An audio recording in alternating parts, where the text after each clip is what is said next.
sejam bem-vindos ao vídeo. Eu sou o professor Valtes. Nesse vídeo hoje a gente vai comentar alguns problemas que envolvem a parte de finanças, focando na questão da parte de investimentos e aplicações com juros compostos, tá bom? Então eu coloquei a pergunta aqui pra gente no quadro, eu vou ler para vocês com muito carinho, para vocês ficarem atentos aos detalhes, certo? Qual é a taxa de juros mensal que um banco, paga por um banco, onde o aplicador recebeu após 2 anos um montante de R$ 45.667,57, sendo isso a parte de juros correspondente a esse montante de R$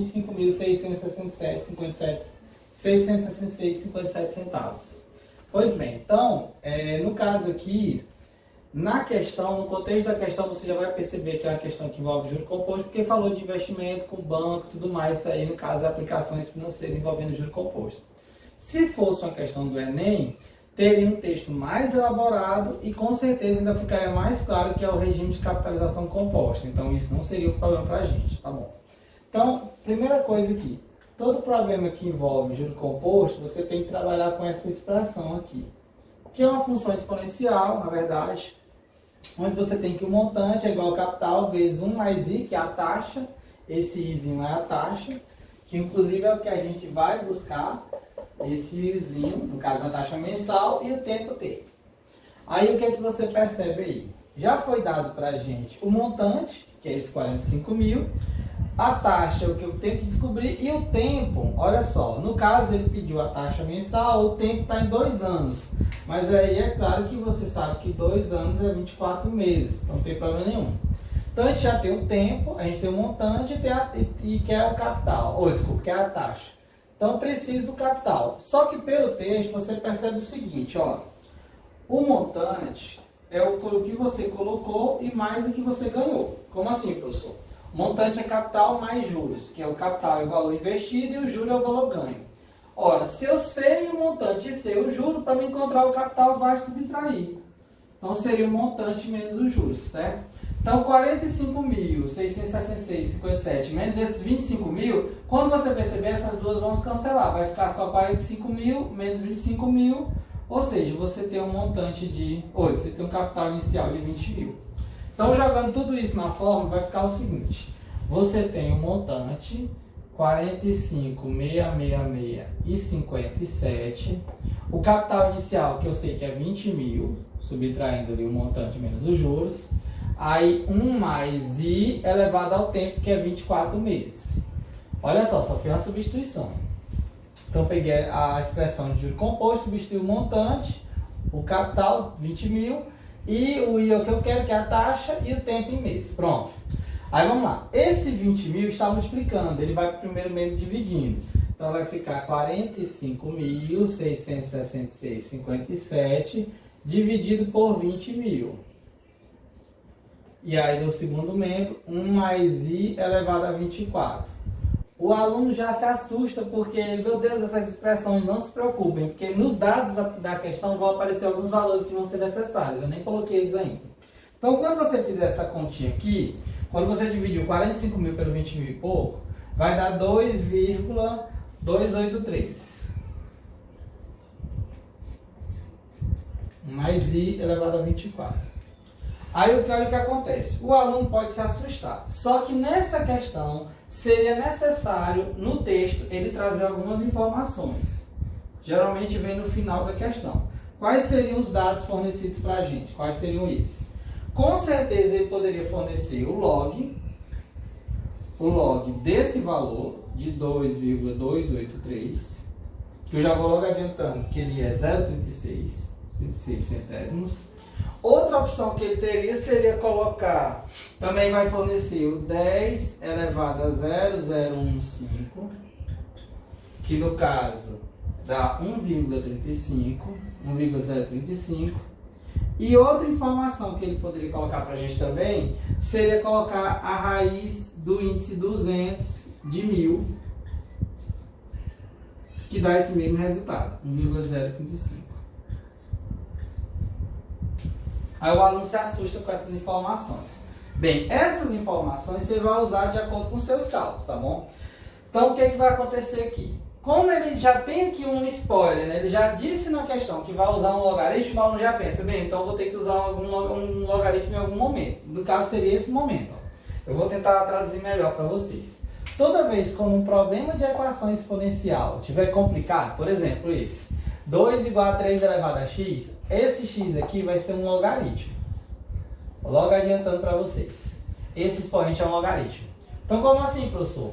O x aqui, ele vai ser o log de 2 na base 3. Professor, mas eu não entendi de onde é que veio isso. Veio da definição de logaritmo. Ó. A definição de logaritmo, ela diz isso aqui pra gente. Ó. Log de a na base b é igual a x, se somente se b elevado a x for a. Então, se você perceber, essa expressão casa muito bem com essa. Ó. 2 é igual a 3 elevado a x, se o x for igual ao log de 2 na base 3. Só fiz a transformação. Então, nesse caso aqui, você poderia também dizer assim, que o 24 é igual a esse log na base do outro. Também daria certo. Só que pra gente aqui, eu vou logo até dizer para vocês uma forma melhor de você resolver. É melhor você aplicar um logaritmo. Esse é um caminho mais natural para os alunos. Como assim?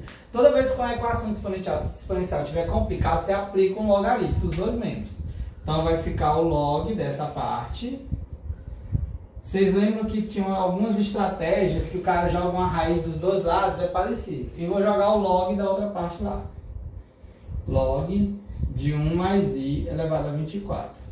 Pois bem, esse 24 está funcionando como expoente. Aí você usa aquela propriedade que fala quando você tem uma potência no logaritmo, mas você passa a potência para frente multiplicando. Então vai ficar 24 vezes o log de 1 mais i.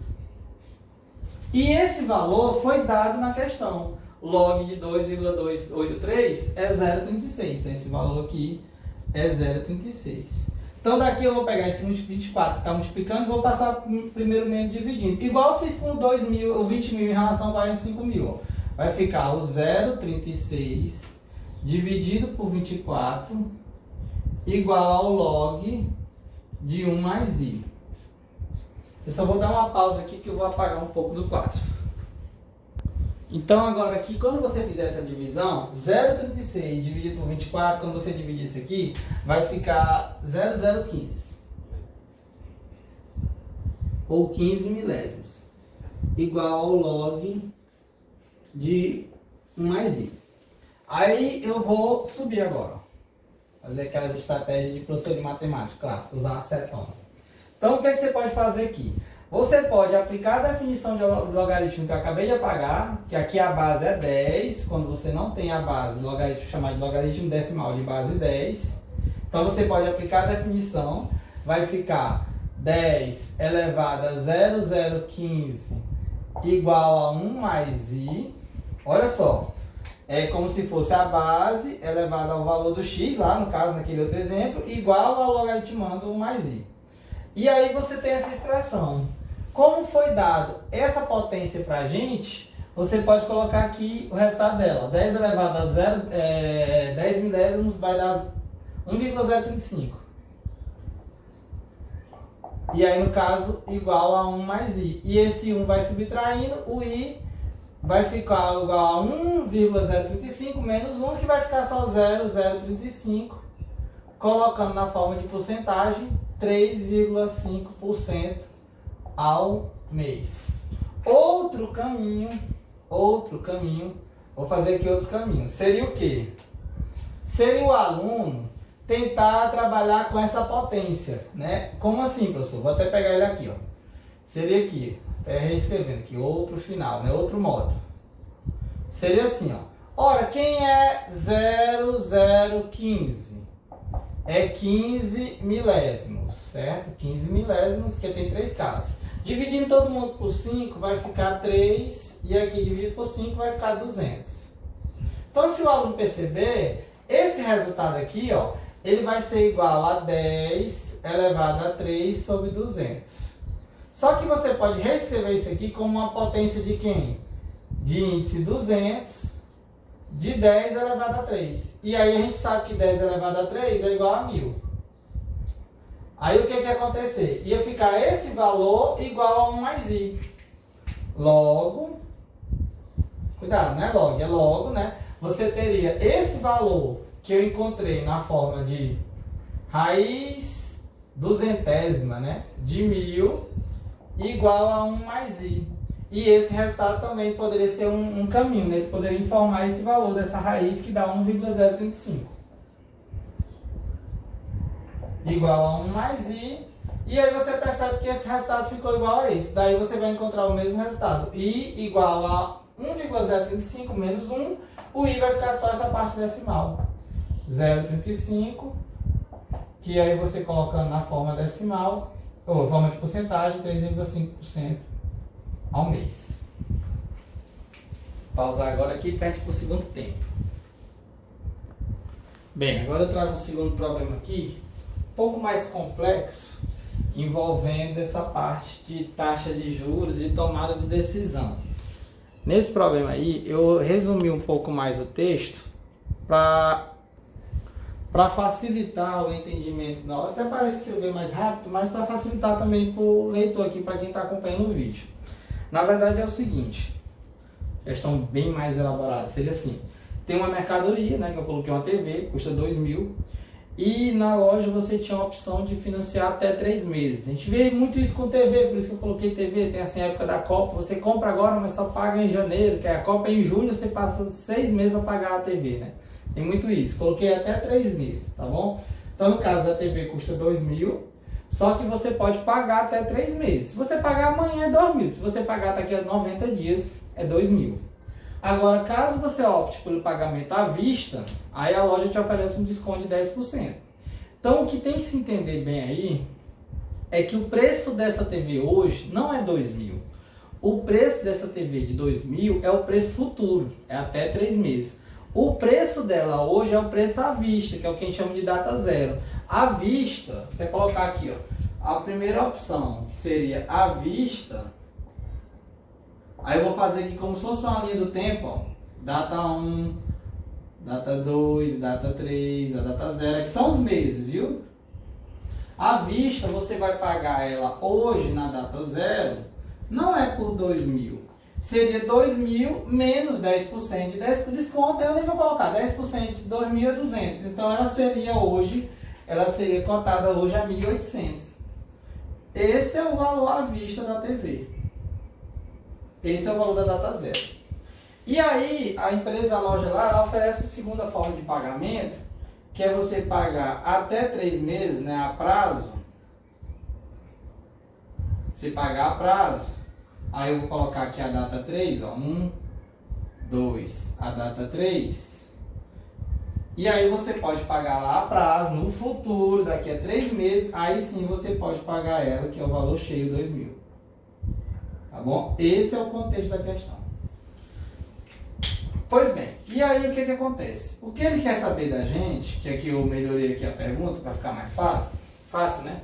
É que sabendo que a taxa de juros, a taxa de mercado hoje está em 40%, né? Essa taxa de mercado nessa época estava em 40%, ele quer saber se essa compra vale a pena a prazo, né? Se é melhor à vista ou é melhor a prazo. Geralmente problemas de matemática financeira envolve uma tomada de decisão, que é exatamente essa decisão, se é melhor à vista ou a prazo. Essa aqui é a decisão clássica, né?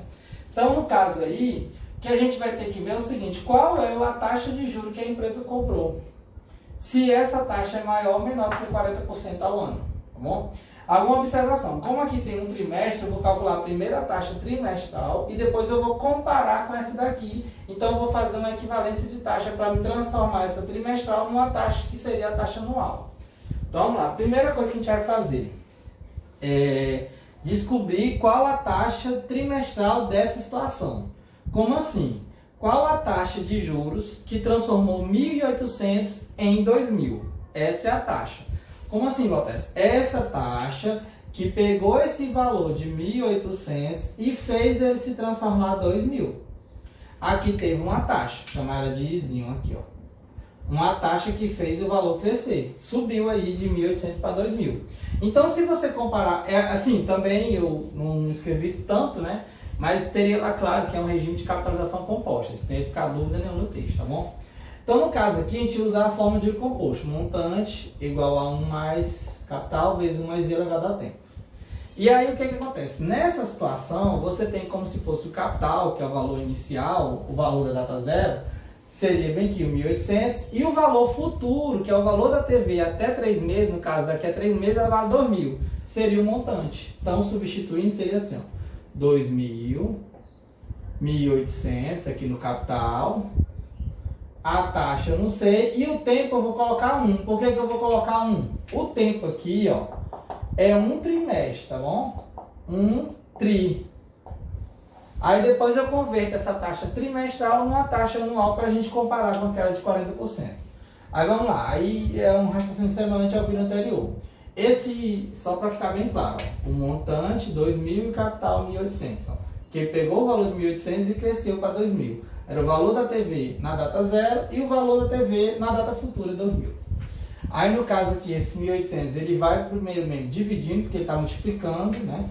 Então, quando ele dividir aqui 2.000 dividido por 1.800, aí vai ficar igual a 1 mais I.